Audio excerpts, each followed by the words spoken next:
Sugal, politika. Pagkawala, isa siya sa mga pinakakontrobersyal na pangalan sa Pilipinas. Pero sino nga ba talaga si Atong Ang?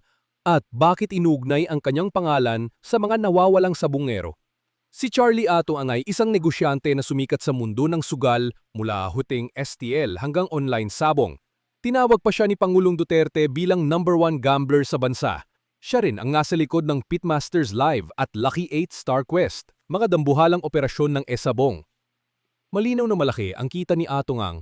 800 million deblang ang net buwan-buwan mula sa Esabong at posibleng pumalo sa 10 to 20 billion pesos net worth o mas mataas pa. Pero dahil sa likas na pagiging dark ng industriya ng sabong online, maaaring may mas nakatagong assets at liabilities pa siyang hindi ganap na nakikita.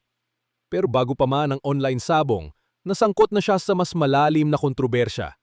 Noong taong 2000, naging co-accused siya sa kaso ng dating Pangulong Joseph Estrada. Isinangkot siya sa weteng skandal at maling paggamit ng pondo mula sa tobacco tax.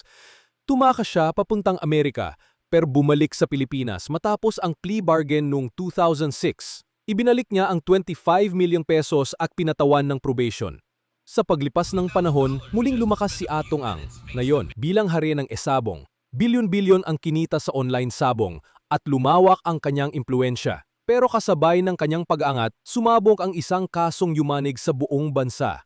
Mahigit 30 sabongero ang iniulat na nawawala simula 2021. Isang whistleblower na si Julie Dondon patidongan ang tumestigo, si Atong daw ang mastermind. Kasama ang ilang tiwaling pulis sa mga pagdukot. Nagahin ng affidavit ang mga pamilya, pero hanggang ngayon, marami pa ring tanong kaysa sagot. Itinanggi ni Atong ang lahat ng paratang. Sabi niya, gawa-gawa lang ito ng taong may motibong mangikil. Nagsampa pa siya ng kaso laban sa whistleblower. Pero para sa maraming pamilya, isa lang ang panawagan, hustisya at katotohanan. Sugal, pera, kapangyarihan, pagkawala.